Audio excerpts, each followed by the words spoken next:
Hvad er kloning? Definitionen af en klon er en organisme, der er en eksakt genetisk kopi af en anden organisme. Det betyder derfor, at det er et organisme, som skabes som en kopi af en anden, i stedet for som en blanding af arvemassen fra et æg og en sædcelle. Der er altså tale om en ukønnet formering. Der findes mange forskellige former for kloning, både naturlige og kunstige. Naturlig kloning fandt sted på jorden langt før menneskene begyndte at eksperimentere med det. Der findes forskellige eksempler af naturlig kloning, eksempelvis enæggede tvillinger.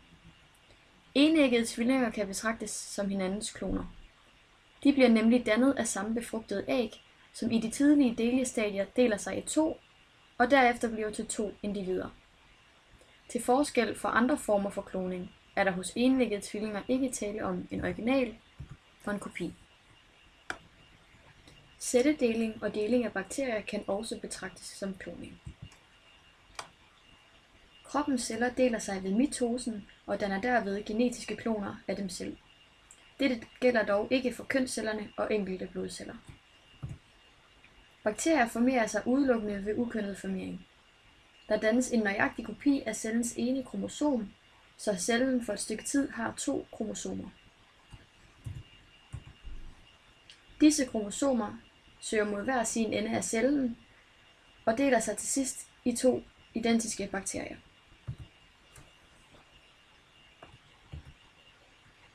Nogle planter formerer sig ved at danne genetisk identiske kopier af en moderplante. Denne metode kaldes også for ukønnet formering, da der ikke sker befrugtning. Et eksempel herpå kunne være kartofler. Kartofler formerer sig ved at danne aflæggere, det vil sige at de danner udløbere under jorden, som sætter nye planter, der er identiske med moderplanten. Det samme sker med jordbær, bare over jorden. En type af kunstig kloning er reproduktiv kloning. Begrebet reproduktiv kloning bruges, når man kloner celler med det formål at skabe et nyt individ. Man kan fx klone sit yndlingsfår. Det man gør er, at man tager en celle fra dette får, som kan være en hvilken som helst færdigudviklet celle fra kroppen, dog ikke en kønscelle. Fra et andet får, det kan være det her får, tager man en ægcelle og tømmer den for sit indhold. Fra den celle, som vi har taget fra det første får, isolerer vi cellekernen, som så bliver sat ind i den tomme ægcelle. Den nye celle udsættes nu for elektriske stød.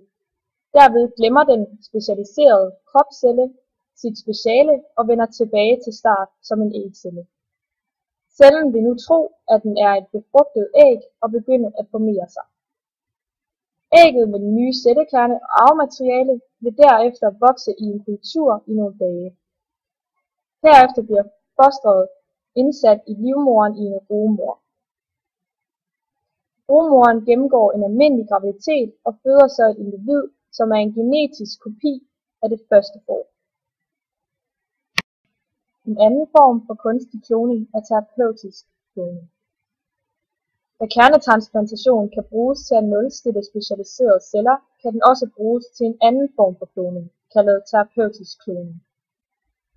Terapeutisk kloning går ikke ud på at skabe et nyt individ, men kun embryoner, som er et kim eller et foster fra et dyr eller en plante i den tidlige udviklingsperiode. Det kan bruges i stamcelleforskningen. Teknikken, der anvendes til terapeutisk kloning, går ud på, at en celle udtages fra patienten.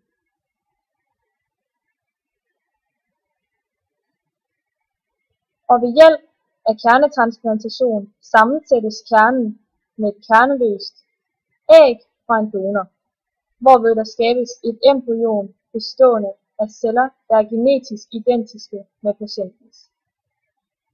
Men hvor man ved reproduktiv kloning lægger det klonede embryon op i en rugemor for at færdigudvikle det, gør man det ved terapeutisk kloning, at man destruerer det klonede embryon, før cellerne specialiserer sig. Ideen er at genføde en celle fra kroppen på en patient, som har brug for reparationsvæv, f.eks. celler, som kunne producere insulin til sukkersyge. Da væv vil være bygget af patientens egne celler, vil vedkommendes krop ikke afstøde det, som det ville ske, hvis vævet kom fra et andet menneske.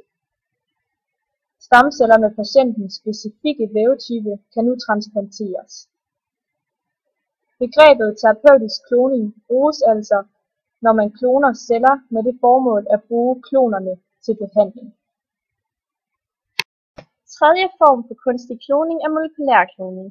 Ved molekylær kloning klones kun en del af organismens arveanlæg. Dette gøres ved at indsætte arveanlægget i en anden organisme.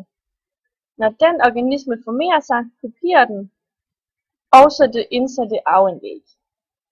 Et eksempel på dette er produktionen af menneskelig insulin. Her skæres genet fra insulin fra mennesket og indsættes i en bakterie for at kopiere det menneskelige protein, som genet koder for. Så vil jeg lige komme ind på et eksempel med et dyr, der blev klonet.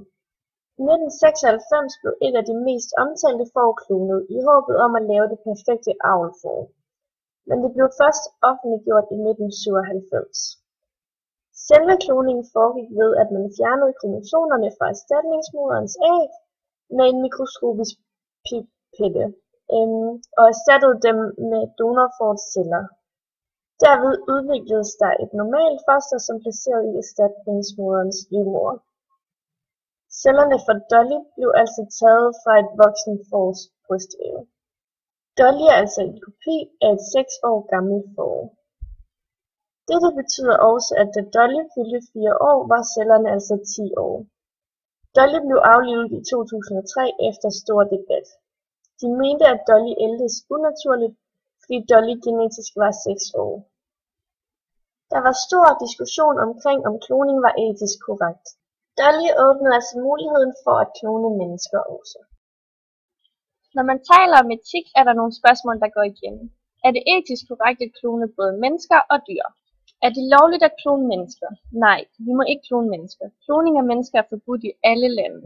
Men er det så lovligt at klone dyr? Både og.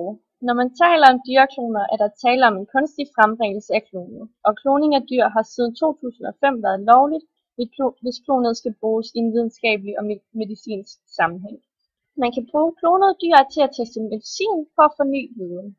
Man fjerner derved de genetiske forskelle blandt dyrene, og så kan man derved lettere finde ud af, hvad der virker af medicin og hvad der ikke virker. Dette betyder, at det derfor ikke er etisk rigtigt at klone andre former for dyr. Men der er ikke kun negative ting ved kloning. Det positive er, at kloning i fremtiden kan give mulighed for at genoplive truede dyrearter. Dette gælder også døde dyr ved hjælp af en rugemor fra en lignende dyreart.